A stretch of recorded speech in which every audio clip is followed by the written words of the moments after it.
Good afternoon, ladies and gentlemen. My name is Ian Whittaker. I'm the Director for Strategic Content at the Chicago Council on Global Affairs. We're very excited to have partnered with WBEZ. Again, they'll be recording an installment of their Worldview show here today for broadcast at a later date. We're going to discuss the 2017 Chicago Council survey, so hopefully there'll be some copies over there still for you to pick up on the way home. The format today will be broadly similar to most council programs. It'll be a conversation followed by an audience Q&A. There may be a few small adjustments to accommodate the radio recording. We're going to play a couple of short contextual video clips during the discussion, and we're also going to ask audience members to stand at the side and use the microphone there, which is a little different from what we would normally do. You can also ask a question online. Just use our app. Just type chi.cnf.io directly into your browser, and you can ask a question there. We're live streaming today's event. As always, we welcome social media, but please silence your phones before we begin.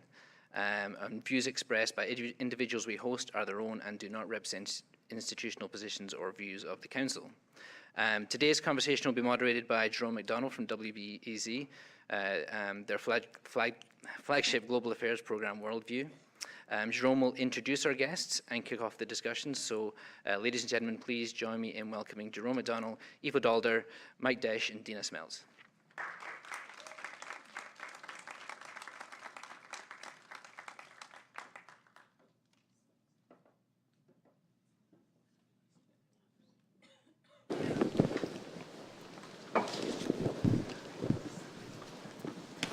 Hello, everyone. Thanks for coming out on this beautiful, gorgeous afternoon and spending it away from this gorgeous afternoon. I think we'll have an interesting discussion this afternoon, and you can hear, I think we're going to broadcast this on Tuesday if things go as planned on WBEZ. I'm going to kind of read a little script that will be what people hear when they go on the radio, and then we'll just take off and hit the discussion running. Today's program comes to you from the Chicago Council on Global Affairs. We're recording at the Conference Center at the base of the Prudential Building, and we're here to find out about what Americans are thinking about America First. The latest Chicago Council survey on foreign policy reveals public opinion 6 months into the Trump era. And with me to talk about what's happening with the Trump era is Ivo Daalder, president of the Chicago Council on Global Affairs and former permanent representative to NATO. Great to see you, Ivo. Thanks for having us here. Great to be here. And also here is Dina Smelts, senior fellow and public opinion and foreign policy person here at the Council. And the 2017 Council survey is her project. Thanks for joining us, Dina. Thank you. And Michael Desch is here, professor and director of the International Security Center at the University of Notre Dame. Great to see you, Mike. Great to be here.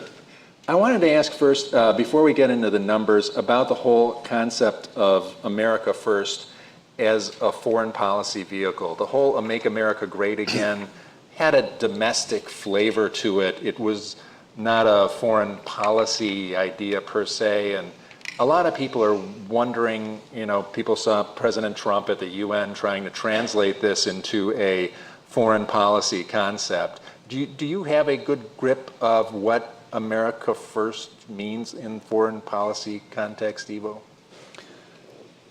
A good grip is hard to get when it comes to the explanations by the president on foreign policy, or frankly on a lot of other things. But I think there is behind his thinking about foreign policy a worldview, and it's a pretty consistent worldview. And I think that adds up to America First.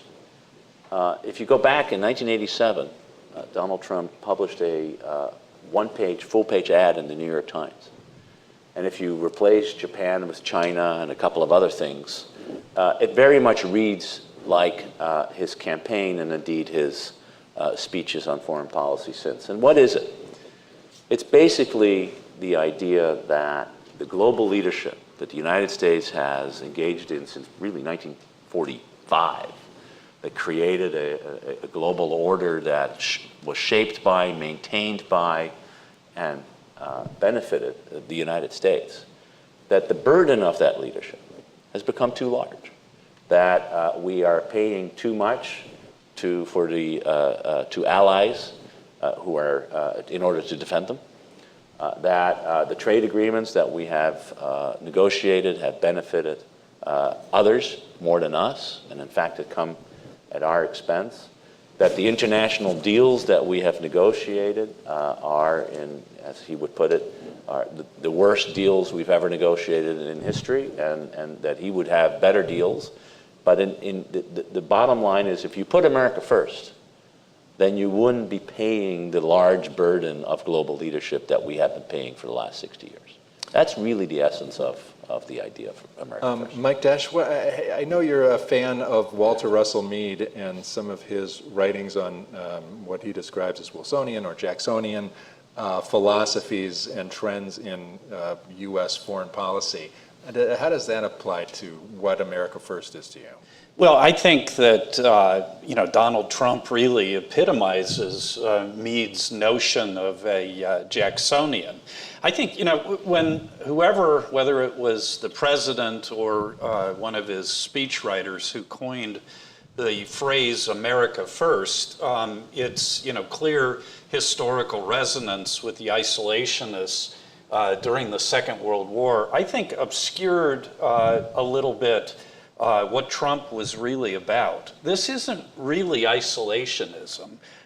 It's Jacksonianism. It's a notion that the United States will engage abroad, but it will do so when it's in America's interest, not to uphold certain abstract notions of what should be the best international order, or to maintain a system that is mutually beneficial. I think for a Jacksonian like Trump, the key question is, if we trade with somebody, does it benefit us? If we're engaged in a military alliance with somebody, are we getting, is our partner paying their fair share? And that's not exactly, your grandfather's isolationism. It's a different form of international engagement, I think. One that certainly challenges, as Ivo suggested, important pillars of the American foreign policy view since the end of the Second World War. But it's also, not Charles Lindbergh or Robert Taft reincarnated. And Walter Russell Mead talks about this being our first Jacksonian president since World War II, since we established a liberal order. This is like a bull in a china shop to the assembled. Yeah, although remember, Mead wrote the piece in 97, I think, in the National Interest, and the guy he had in mind as the Jacksonian was then John McCain, the Maverick.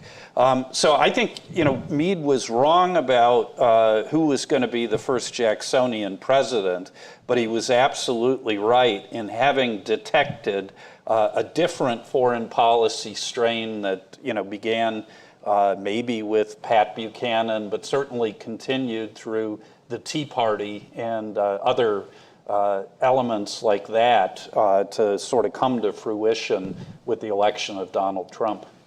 Dina, when we get down into the numbers of the Council survey, there seems to be not a lot of evidence that President Trump has persuaded anybody that his foreign policy is the best foreign policy.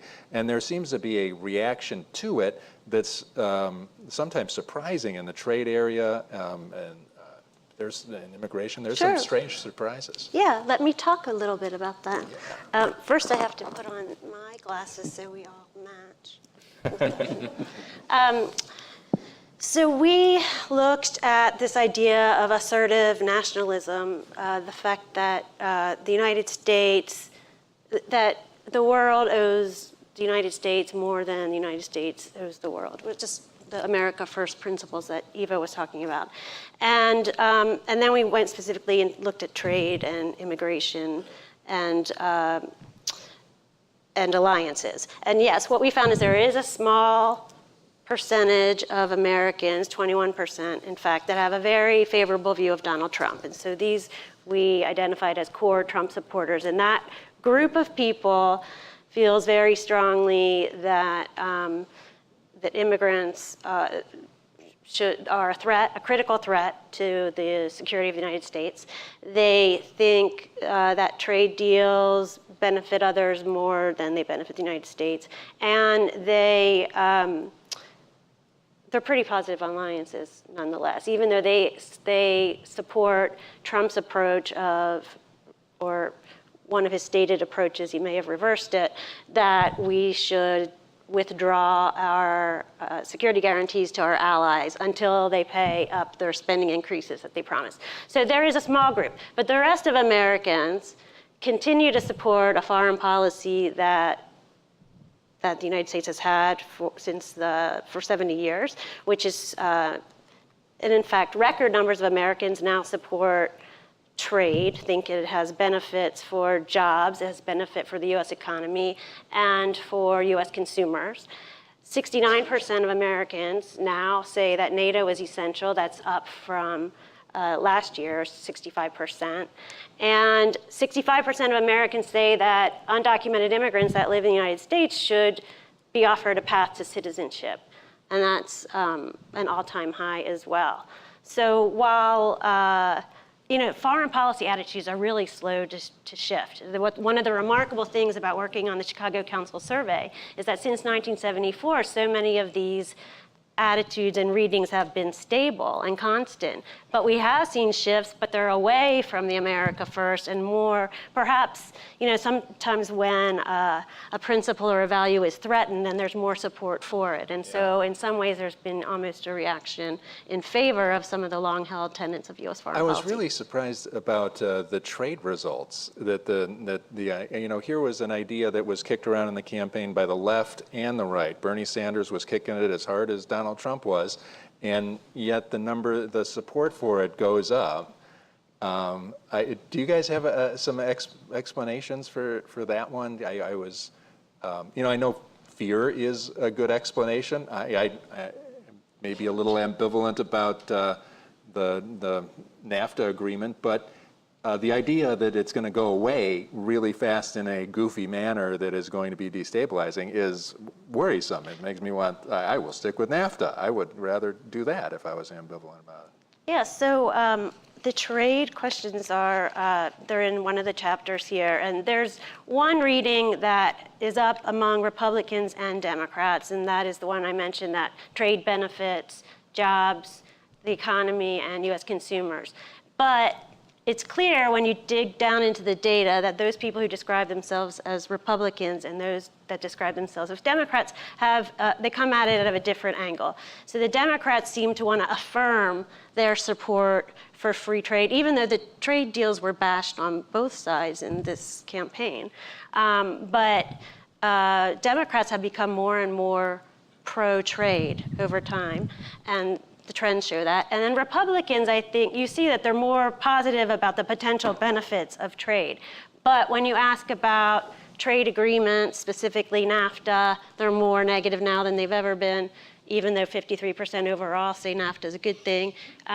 They are less positive about globalization, though that's stable in total over time.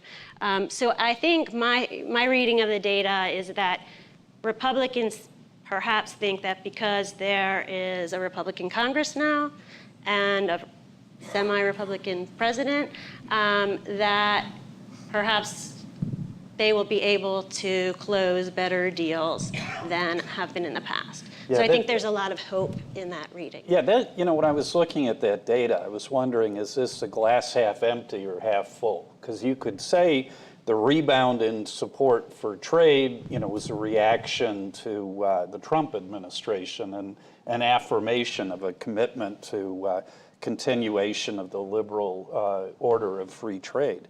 But I had, in the dark of night last night, that bleaker thought that, in fact, maybe the numbers are actually sort of bringing together two very different sorts of groups. One group that might have been energized in support of free trade, and that would probably be the Democrats. But the Republicans could be people that think now that we've got an America First president and the master of the art of the deal, we're not going to sign any more of these terrible trade agreements that sell us down the river. So I think there's different ways of reading that. Did you have that opinion about the South Korea numbers on security, the gigantic leap in, well, we're going to defend South Korea? You could read that as half empty or half full too. It's either like, gosh, we really love our allies, or it's, I really want to bomb North Korea and support President Trump. Yeah, it's disentangling the complex motives that could lead people to answer a poll question in a similar way, I think, is one of the big challenges to figuring out what's going on beneath these numbers. And the leap in that one was so dramatic from, it's cruising along in the mid-30s the whole time. 30% people want to support South Korea in a war with North Korea. And then it jumps up to 70? Well, it was at about 48. It had been creeping up over the past couple of years, but this is the first time it's hit a majority. And you're right, so Republicans there's a different philosophy that Republicans and Democrats have.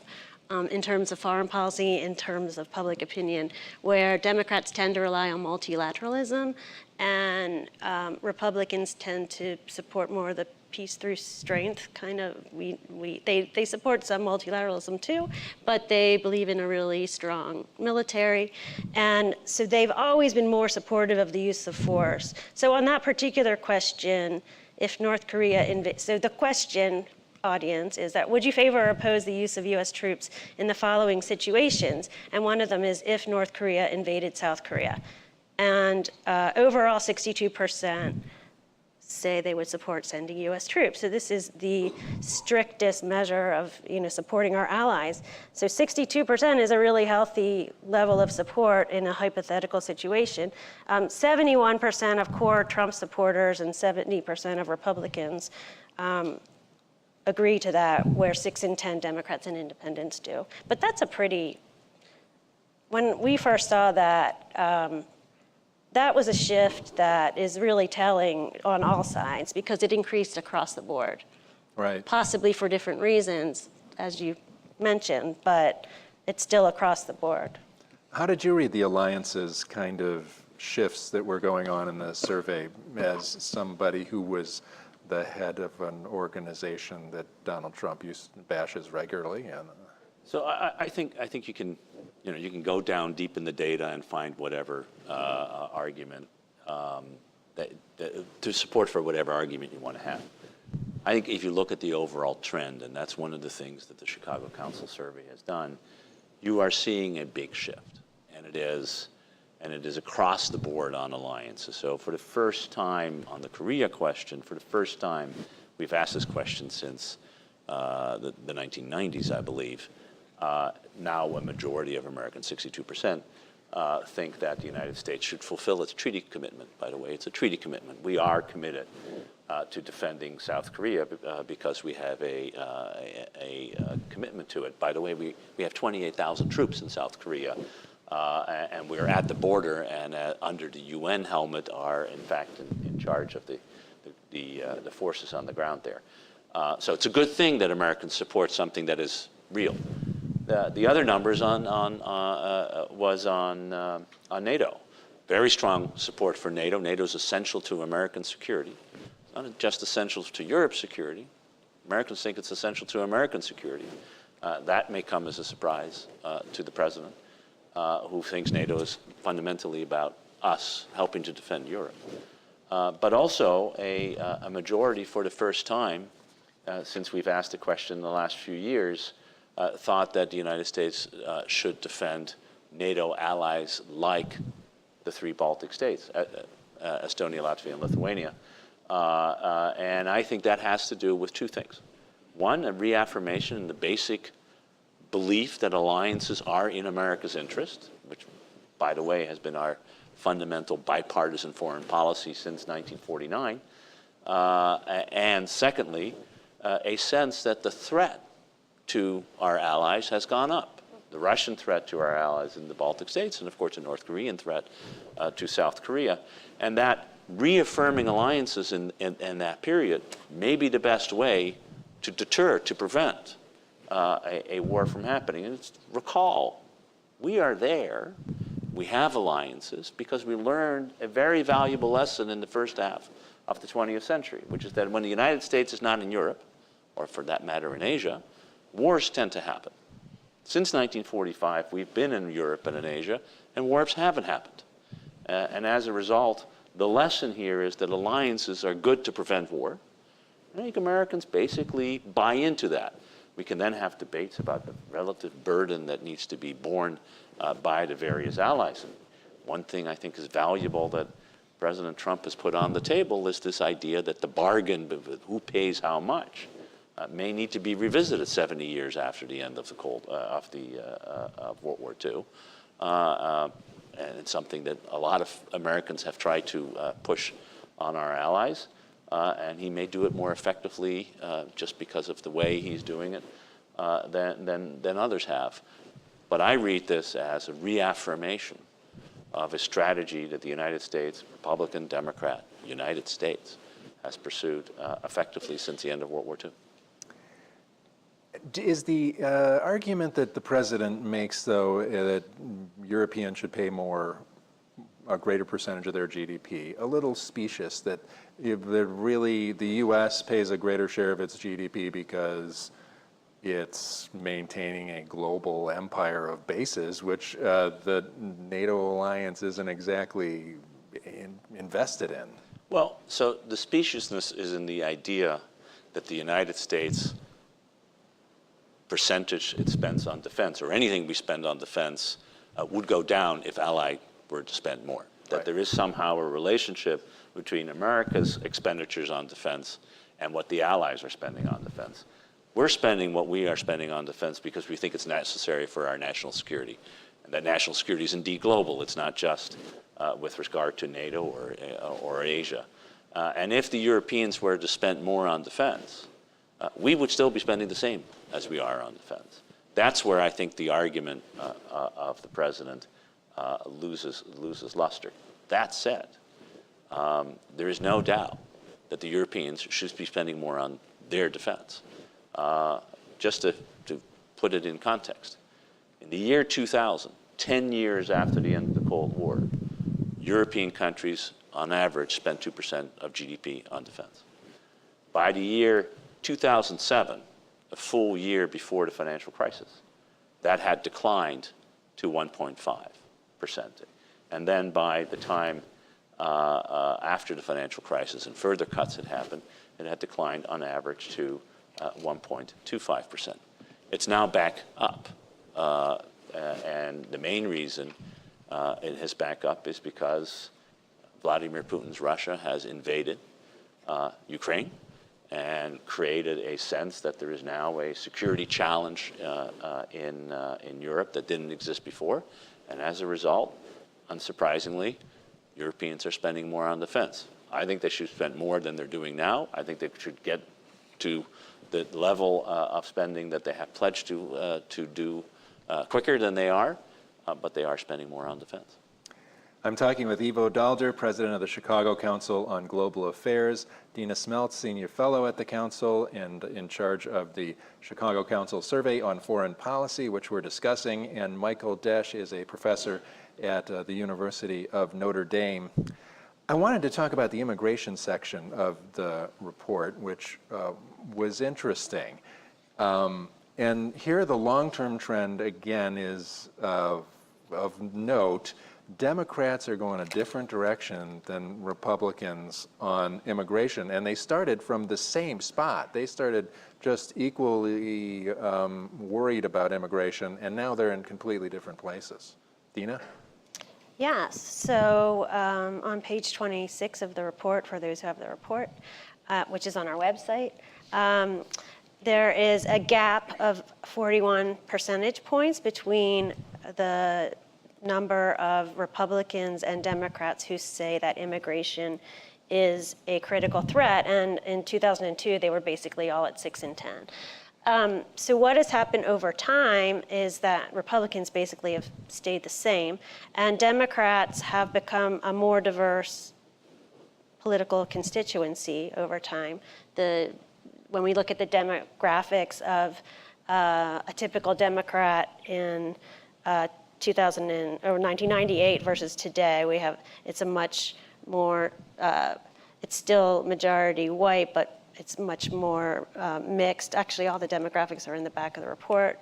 And but the Republican Party today is still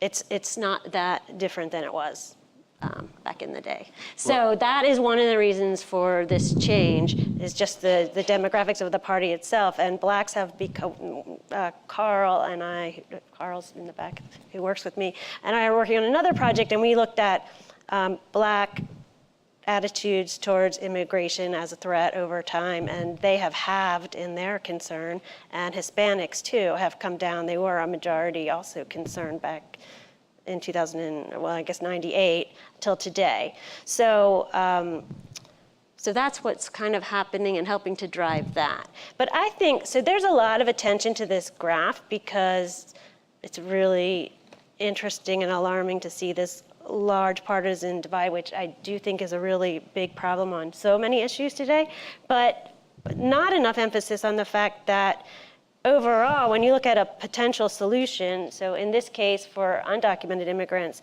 65% overall say that undocumented immigrants that work in the United States should be allowed to have a path to citizenship, either without conditions or with a penalty and a waiting period. And that includes a majority of Republicans, average Republicans. Now, if you looked at the core Trump Republicans, so those Republicans who have a very favorable view of Trump, even they are divided. About half of them say that undocumented immigrants should have a path to citizenship. So sometimes I think that when we focus on the difference in the sense of alarm, there's a huge difference. But when we look at a possible solution, there's more, there is majority support for it. You also dig into the issue of what is taking jobs in the report from the United States. And most people, the Republicans are very heavy on the immigration and not on the technology.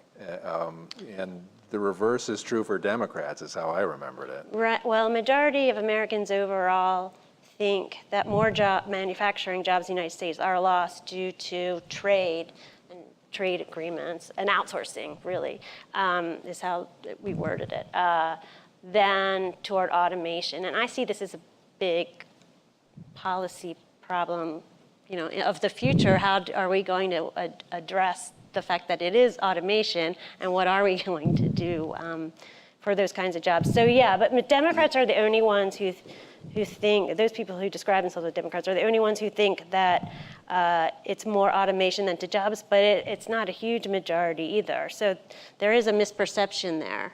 Well, how do you take that, Michael? Well, I want to make the case for figure 13. That's the one that Dina says too much attention has been paid to. And, first of all, immigration is a different sort of issue. It's not exactly a foreign policy issue. It's what Abe Lowenthal at the Pacific Council used to call an intermestic issue. It's sort of in the gray area between foreign policy and domestic policy. But, as Dina pointed out, this was an issue up until about 2002 on which there was a lot of consensus. And what you're seeing today is the erosion of consensus. And my friends who study American domestic politics, the big development for them is polarization, and especially party polarization across the board in terms of domestic politics. And I think what you're starting to see is that bleeding over into the foreign policy realm. Mm-hmm. And that, I think, is a pretty big deal. And one that, I think Ivo can take some comfort, good Atlanticist that he is, that there is residual support for the post-World War II system in a lot of the responses. But on the other hand, I've got this nagging feeling that underneath it, we're sort of missing the tectonic changes that are changing the bases of support for these policies, for the mode of engagement of how we'll deal with the rest of the world, and indeed for the fundamental premises of our political system. People are no longer fighting for the median voter and coming together in politics to win in the center. Politics has become much more deeply divided, and I think you're seeing it across the board.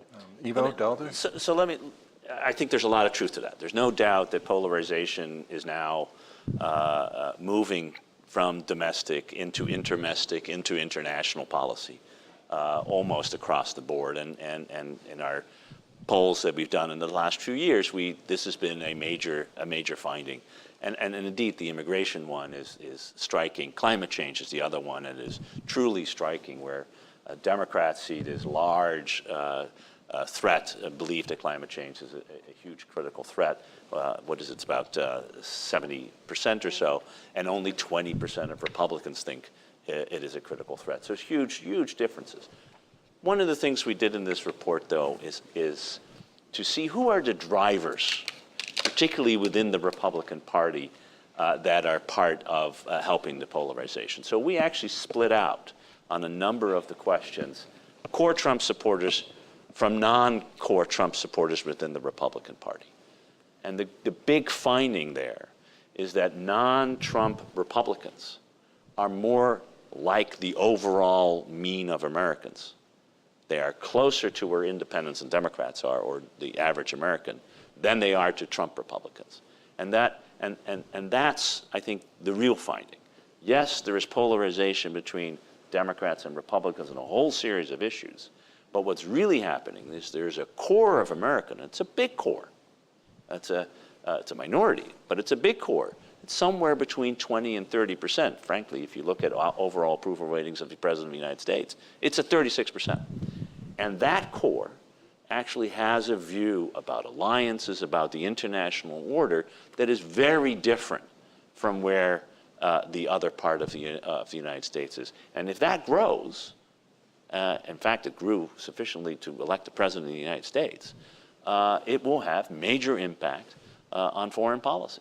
And the other, just to add on to both these points, is that a lot of Americans who feel positive about our alliances, they might not know that much about it, and it's kind of a passive support. Where those people who are really wound up around this America First idea are really passionate about that and more active.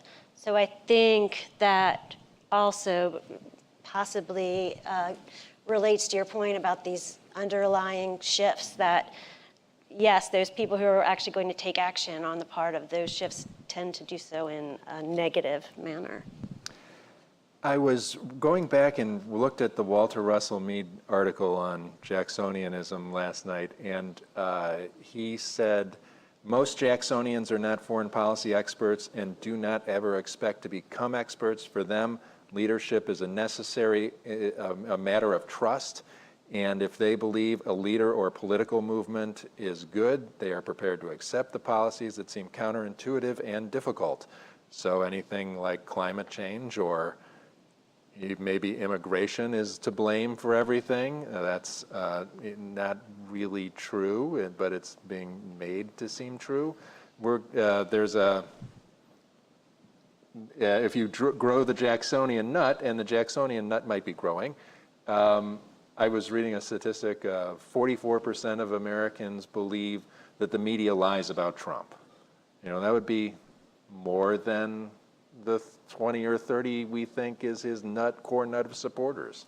I think also you have to be careful, because not to get too fixated on the Trump moment, because some of these trends are really longstanding and they'll endure past Donald Trump. For example, Americans always say that protecting U.S. jobs is the top U.S. foreign policy goal. It's not even really a foreign policy, but they say that it is, you know. And then when we interview foreign policy experts, that's lower on their list. And so there's this big gap. And on immigration, too, there's concern about immigration, anxiety about immigration among Republicans in particular has been there since we started asking it. The line has hardly shifted. And so again, that has been there for some time. That's why we had Occupy Wall Street. That's why there was like a Tea Party movement. That's why there's always, this isn't so new, having an anti-establishment feeling. So yeah, I just wanted to point out that this isn't all just Trump. Yeah, and that's a very important point. But what we're seeing globally is a resurgence in populist movements. And populism tends not to be an intellectual movement. It tends to be an emotional movement. And a lot of the politics of populism is about emotional resonance. So it's not so much that people are going to get wonky and get into the details of TPP or NAFTA or things like that. It's just that they understand that things are changing in a way they can't control in their lives. And there are some plausible explanations for why that's happening that, in fact, blame other people or other forces. And they have somebody who's saying, I feel your pain, I hear you, and I'm going to do something about it. And that's not the way in the rarefied precincts of the Prudential building that we talk about foreign policy issues. But in a lot of places, in the local saloon in Bridgeport, that's the way people think about these issues. And I think it's important to understand that in a democratic political system, you have a lot of people coming at these issues with very different agendas and very different levels of intellectual and emotional engagement in them. And that's what seems to me to be the interesting thing about this moment. The lead chart, I think it's like figure 1, which is the signature Chicago Council question about America's engagement in the world. If you look at the period from 2014 through 2017, it looks like a spaghetti bowl. I mean, it's up and down and up and down, independents way down, Republicans up, just going back and forth. We're sort of all over the map. And that, I think, is an accurate reflection of sort of the turmoil and uncertainty in the country on that issue and a lot of other issues as well. Actually, we don't read it the same way because we think it's fairly consistent. I think it looks like a spaghetti bowl because they're close in scale. It's all between 6 and 10 and 7 and 10. Well, I think the 2014 looked very different than 2017. I mean, when you come back to 2017 for the folks on the radio, they better log on to WWW Chicago Council. So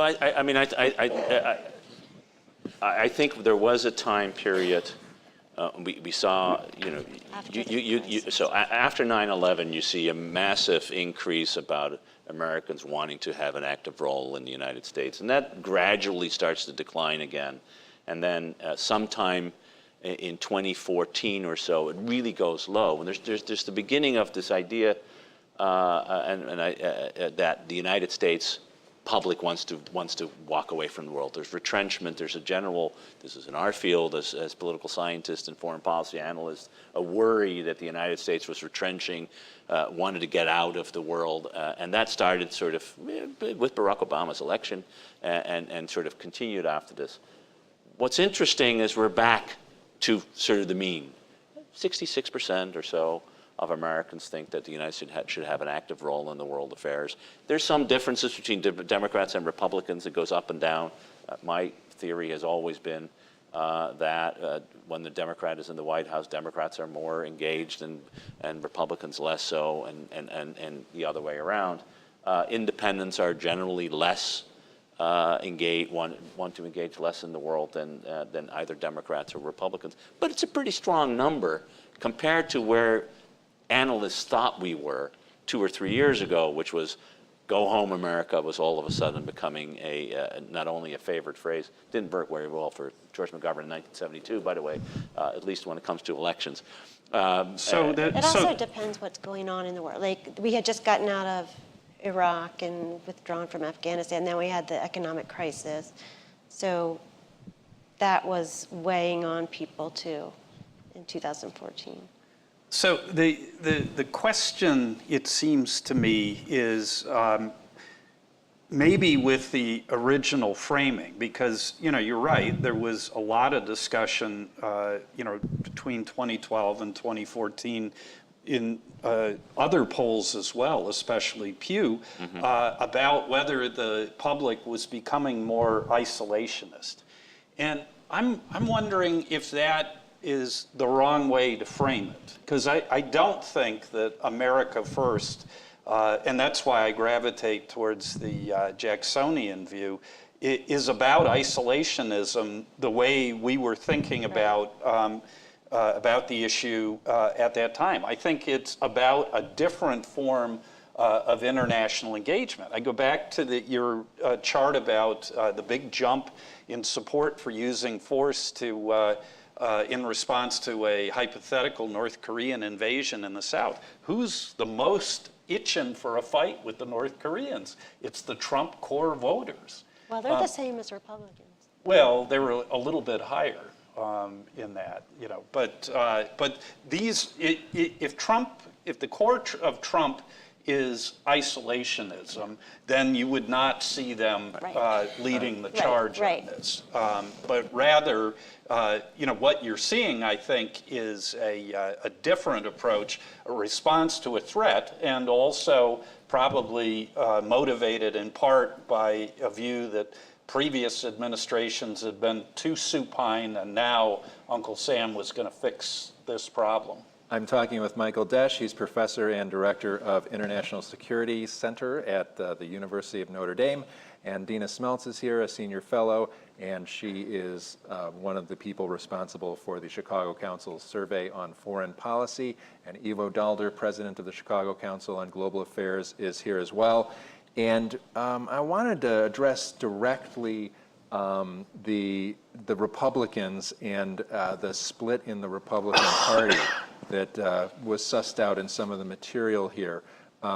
Obviously, we see Republicans speaking out against President Bush in some strata, the Bob Corkers, the John McCains, the former President Bush spoke out against him recently. What was the survey saying about these Republicans and how what was going on with them? So, as I mentioned a little before, if you split out the core Trump supporters, those who have a very favorable view of Trump from among Republicans, from the Republicans who don't have a very favorable view, they may have a favorable or somewhat favorable or not a favorable view.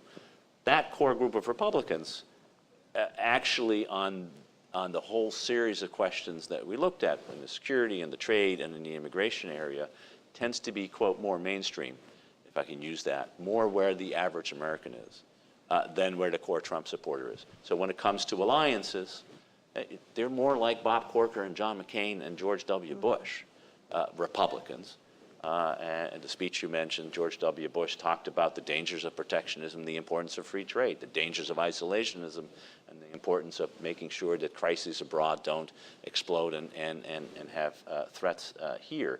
And it's those kinds of, which has really been an American bipartisan view about how we need to engage the world. We do it through strong alliances, good and fair and above all, free trade agreements, and a series of international negotiations and agreements that we sign. There is a basic two-thirds, one-third division in the country on those essential pieces. And core Republicans who are not Trump supporters tend to be where the average Democrat and the average independent, the average American is. And that gets to the point that Mike pointed out. This is not a Trump constituency. This is an American constituency. It's been there for quite a long time. It's likely to be there after Trump moves from the scene, but he was able to mobilize it in a way that led to electoral victory. And that has huge implications for policy. It has huge implications for how you are going to be able to govern on the foreign policy front, even if it isn't a majority of Americans. It's a very sizable chunk of Americans who are empowering and have been empowered by Donald Trump and this election. So the Republicans who are never Trump and are criticizing Trump, they are part of the elite that were imposing their will on this rump of course supporters of Donald Trump. They look at them the same way as they do a Democrat.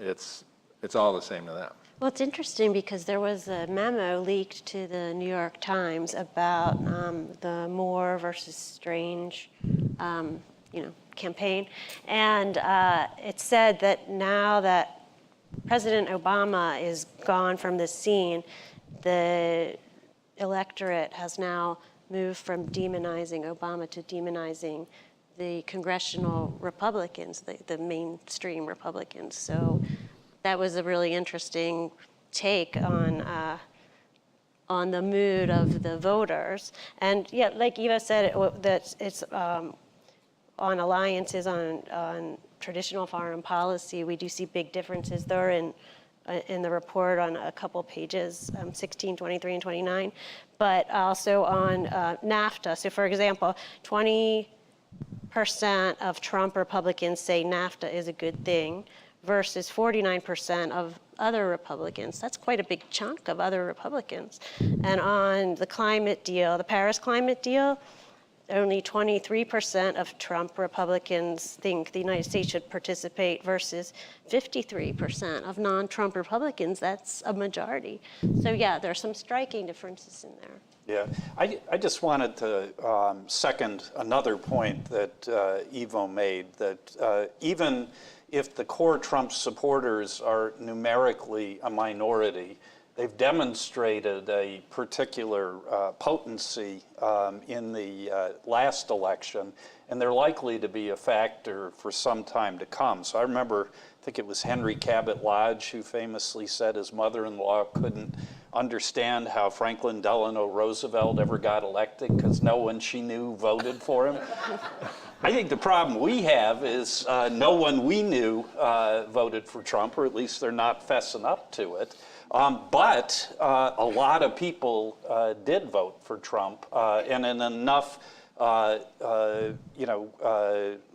important places that it tipped the balance and could tip the balance once again. So I guess this is a plea to not get caught up in the 2017 numbers, although we're here celebrating the 2017 report, so I'm not saying people shouldn't read it, but look at the general trends and ask yourself what are the what are the underlying shifts that are also going on along with the continuity. So while I agree with you because you're agreeing with me on this point, let me, however, make one other point, which is important. The report and the numbers not only show that there's a core Trump supporters that can be mobilized and have been effectively mobilized, it also shows that there's actually a majority of Americans who could be effectively mobilized for a more traditional foreign policy. And so that the idea that you can't base your foreign policy preferences and try to mobilize an American public in favor of stronger alliances, better trade agreements, and international engagement would be belied by these facts. Now, I'm not saying that anybody has effectively mobilized it. It is that it's an enabling feature. It is not a determinative feature of the public sphere, but it does suggest that you don't have to run for president on an anti-trade platform, which, by the way, both candidates in the last election did. At least when it came to TPP and to some extent to NAFTA. You can actually run on a pro-trade platform as long as you do it and mobilize the system. That's what the numbers suggest, which is an important doesn't mean that that's where the outcome is, and that trade is in fact determinative of people's votes. You only get to vote once, you only get to vote for one candidate. So there are many things that go into why people vote the way they do. But there is a way to mobilize. There is an enabling aspect to American opinion that can be mobilized if it is done so effectively. Well, but that's the question, is can you mobilize people on these issues? If I'm not mistaken, most polling shows that a pretty robust majority of Americans would support more aggressive gun control regulations than we currently have. And yet, gun control is one of those issues that hardly anybody on either side of the political aisle wants to run on. And I think trade, in a way, could be a similar sort of issue. There are a lot of people that probably understand in principle that the world is more well off in a free trade environment than it is in a protectionist environment. But for the majority, that's an intellectual commitment that doesn't directly affect them. But for a minority of people who believe that dramatic changes in their life have come about as a result of free trade, that's a pretty potent issue. So, and our surveys show that it's really the trade-job link is when people go negative on trade. They see that their prices are cheaper. They know it's better for the economy. So, I'm talking with Dina Smeltz. She is a senior fellow at the Chicago Council on Global Affairs. Ivo Dalder, the president of the Chicago Council on Global Affairs, is here as well. With Michael Deutsch, he's a professor and director of International Security Center at University of Notre Dame. We want to take some questions, and we want to do it at this microphone if you can. If you can work up the bravery to come up to the microphone and say a few things, we're going to take a few questions. Sir, you jumped right up. Yes, thanks. Thank you for the report. There were two numbers that struck me. One was the drop from 57% to 37% support for the Paris Climate Accord among Republicans. Can you explain why there would be a 20% drop? The other number that jumped out at me was you asked a list of countries whether you thought they were responsible actors. For Russia, it's about 27, 28% overall, but among core Trump supporters, it's 44%, which I found kind of astonishing, and I wonder if you could explain either of those. I think on the climate numbers, it is a rallying effect following the leader. The president walked away from the Paris Agreement, and you would expect more of his supporters to then, even if they were on the other side of the issue, to start moving in his direction. So that, I think, is where the 20-point gap between last year's support, when there wasn't an issue, when we were in the agreement and the president had signed the agreement, to this year when the president walked out of it. And I think the same is true on the other issue you mentioned. Russia. The Russia question. Of course, if there is one defining characteristic of this president, it is that he has yet to say anything negative about the Russian leadership. He didn't do it in the campaign. He hasn't done it since he was president. And so it's not surprising that his core supporters are going to follow, again, the leader in being more supportive of Russia as a responsible actor in the world. And a change in the numbers on climate change, for the Republicans, it's not an important issue. It's easy to change on. They're under 20% on it being an important issue. Right. It's easy to flip-flop on that one. Or it's a critical threat, yeah. Ma'am. Yes. So I'm still really confused about this America First idea. In 3 years, when the Trump haze is lifted and we are now buying cheap Chinese solar panels and electric VWs, are these Trump supporters going to think, yes, we won, this is what we wanted?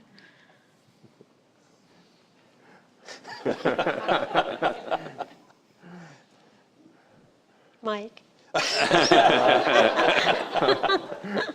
I mean, there are a lot of assumptions or premises to that question that I'm still trying to work through in my own mind. I mean, the problem with climate change is that it's a long-term problem, and its effects are likely to be quite diffuse. And so the combination of those things, I mean, explains, in my view, why this issue hasn't had the salience that one would think just based on the facts of the long-term trajectory in the changes in the environment and the evidence that it's due to man-made intervention.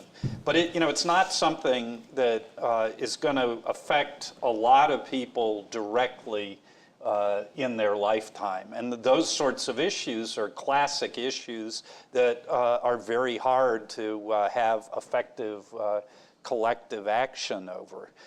I think the bigger issue is, I think, not so much what's going to happen in 3 years, because I think the core Trump base is still going to be there. And I hope I'm at a Chicago Council on Foreign Relations event like this where we talk about the 2020 election, and we'll sort of see who wins that. I think the bigger issue really is a generational issue, because the core Trump supporters are unique in a lot of other respects besides their affection for Donald Trump. They tend to be geographically concentrated. They tend to be associated with parts of the country and industries that are on the way down. And they tend to be part of a socioeconomic group that has all sorts of really dramatic pathologies. The famous Angus Deaton and case study about the extraordinary spike in morbidity for white high school educated Americans of the age group 45 to 55. Those people just, because of the actuarial tables, will within 20 or 30 years pass from the scene. And the question will be, what will be the demographics of the United States at that point? Not only racial demographics, but also socioeconomic demographics. I mean, the happy story would be to say that this is a short-term problem, that there is this lost generation of people who came in thinking they were going to get a union job at the Bendix Corporation and ended up addicted to opioids, but that their children will, be able to, get sufficient training to find a place in the new economy, in which case this group, which was such an important part of the core Trump supporters, may no longer be a factor. But you can tell less optimistic versions of that story as well. But it's a longer term story than just 3 years, I guess. Some of the questions that have come in on the Twitter feed. Here's one. How has the American First campaign rhetoric changed now that Trump is in office? Have the priorities shifted? Does anybody think the responsibilities of the office have changed President Trump's attitude on a specific foreign policy issue? No, I don't. I'll give you one. He didn't run on "we're going to win in Afghanistan." So so that's a different issue. I mean, I think he said that he had changed his mind on this, although I think the policies implementing shows he hasn't. I think his basic fundamental view of the world and how America's role in it ought to be pursued hasn't changed. What has changed is that as President of the United States, you're not the only one making decisions. You're certainly not the only one implementing them. And he has found that, and he has surrounded himself not only with the bureaucracy, but a set of leaders in the bureaucracy who on the fundamental issues don't agree with him. And whether that is on the issue of alliances, whether it's on the issue of Afghanistan, whether the Mattises and the McMasters and the Kellys and the Tillersons have a basic worldview that is consistent with the bipartisan worldview that existed before, and then pretty inconsistent with the worldview of the president. And they have, in some instances, been able to to tweak the message. And I think Afghanistan is probably the best example where through a process of attrition, really, meeting after meeting after meeting, they beat the president down, who was asking what I think was the right question. Why do you think your strategy is likely to succeed? Because the strategy hasn't worked for 16 years, and doubling down on the same strategy might not lead to success. So I actually give the president a lot of credit for asking the question. But I think they've beaten him down, and at some point he had to make an announcement, and he announced that we're going to do the same thing, and we're just going to do it better. And this time we're going to win. But on issues like trade, I'm not confident that he won't walk away from NAFTA in the way that he did on TPP, which would be fully consistent with his campaign rhetoric. On issues of alliances, he says NATO is no longer obsolete, but none of the allies believe that he's necessarily going to be there when the chips come down. And I think the same is true in Asia.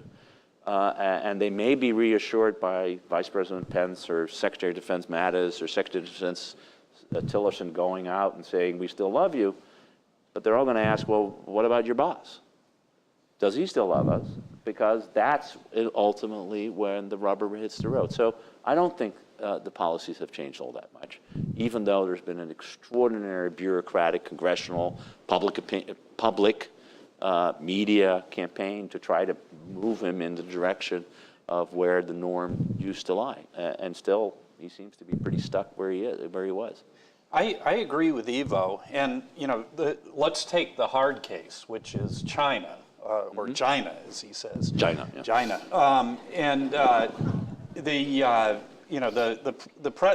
candidate Trump's rhetoric vis-a-vis China was pretty forceful during the campaign, and the first congratulatory phone call he took was from the president of the Republic of China, which is not the People's Republic of China. Now President Trump and President Xi, especially after a weekend at Mar-a-Lago, seem to have developed a little bit of chemistry. But I don't think that's as a result of President Trump coming to the establishment Republican view that China, could be integrated into, the liberal world order. I think it's that, the president decided that China could be helpful in some big problems that he wanted to try to fix. And the big problem, of course, was North Korea. And so the shifts are more, tacking with the wind rather than sailing in a different direction. The president's view of the Joint Comprehensive Plan of Action, the Iran nuclear deal, I think is, a clearer illustration of Ivo's basic point, which is the president said from the get-go that this was a bad deal. The Mattis and McMaster and Tillerson, had to twist his arm to recertify the first Iranian compliance the first few times, and finally at this point he just said, "To hell with it. I'm not going to do it." So Kicked it to Congress. Yeah, he kicked it to Congress, which was probably a twofer for him. He was able to repudiate an Obama bad deal and also force his colleagues on Capitol Hill to deal with this thorny issue. One of the other questions goes back to the Republicans. Why now do Republicans differ on key issues? What's the main driver of this polarization? It's interesting to think about the Tea Party as something that predated Donald Trump and was driving Republican polarization. Well, it's not the same group. Like the Tea Party has some Occupy Wall Street, and Tea Party kind of joined into the point is that there have been these grievances, and they've been